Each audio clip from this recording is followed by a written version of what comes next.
So detection dogs are used for conservation around the world. They're used to find wildlife contrabands and to prevent wildlife poaching. And in Bangladesh, Asian giant tortoises was once found throughout the hilly forest of Chittagong Hill Trails, but due to the destruction of the primary mixed evergreen forest, slash and burn agriculture practice, chronic subsistence hunting, in the next 5 or 10 years, the remaining individuals could be completely wiped out from Bangladesh. So finding tortoises is very difficult in the forest.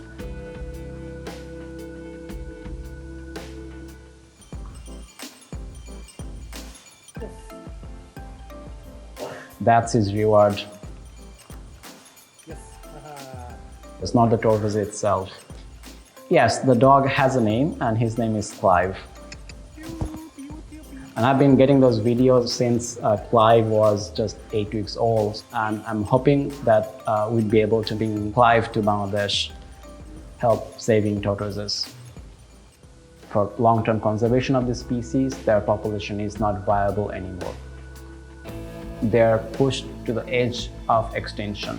I feel angry, I feel frustrated, I feel extremely sad because they are such an amazing and unique species and they have all the rights to exist as much as we do. My name is Caesar Rahman. I'm a conservation biologist based in Bangladesh. I've been working to protect turtles and tortoises in Bangladesh for the last 10 years. Our goal is to restore a sustainable, viable wild population in the hill tracts. The Asian giant tortoises are one of the largest tortoises in Asia. They grow up to almost 30 kilo.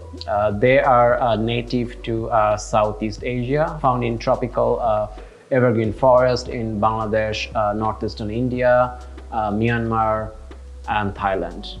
Asian giant tortoise in Bangla is called Shilakotchop, and in Mro tribal language it is known as Nipuk. They are more vulnerable because they are large-bodied species. As a result, the local people living in that area have been depending on them for subsistence. And also there's some demand for the pet trade. Because of the remote nature of that area, top-down approach should never be sustainable in that region. So involvement of the communities is very crucial for the long-term sustainability of any conservation project. Firstly, what we did, we involved the communities conducting surveys, conducting field survey, and to find the present distribution of that species and other species as well. So what we have been doing with the hunters is that we have been empowering them and training them to be the parabiologists. So this hunter, they have rediscovered at least 3 new turtle species from Bangladesh, including finding a remnant population of Asian giant tortoises in that region. When we found out they're so knowledgeable, we are providing them with basic training to conduct ecological surveys, camera trapping, radio tracking, and these people have transformed as conservationists and they have become the ambassador for conservation in that region.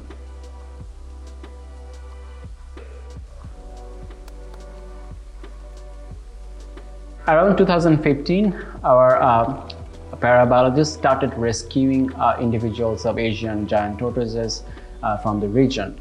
And we know that they are found in scattered areas, and releasing them would not be a wise idea because those locations have no protection mechanism. And we know that we have to take drastic action. That's when we established our first conservation breeding center of Asian giant tortoise in Bangladesh. And for the first time, we bred them in captivity in 2019. It took us almost 3 years to make that breeding happen.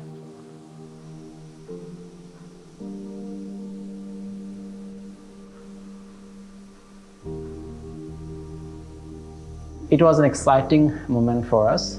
In the first year, 46 hatchlings were born in captivity, and this giving us new hope for the survival of the species in Bangladesh. There is a particular one we call number 16. So she is doing very well She's growing fast, and I have a high hope for her that she would be able to make it in the wild when she is released.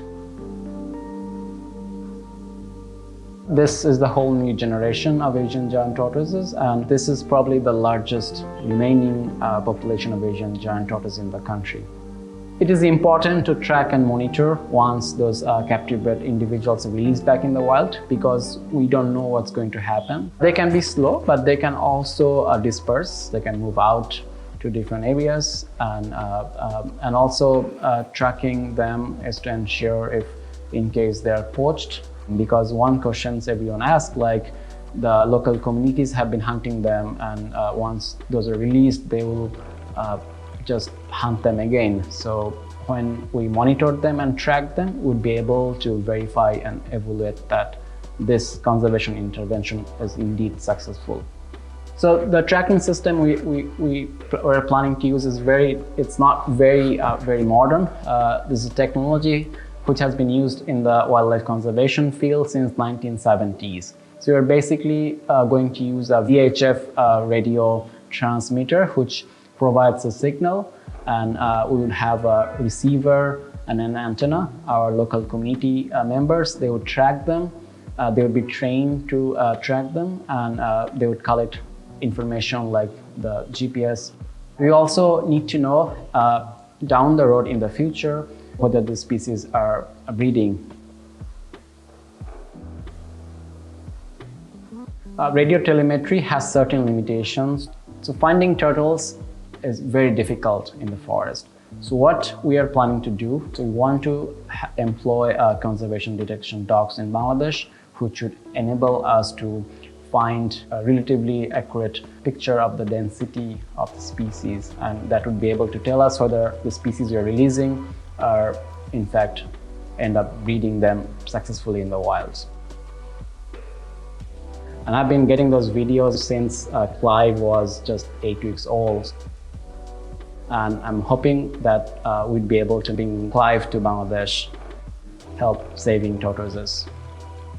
We think that the work we're doing is very important because we're losing our biodiversity in a very alarming rate. And I believe that every species has rights to exist as much as humans do. And I feel that this is the time that we need to be active and take action before it's too late.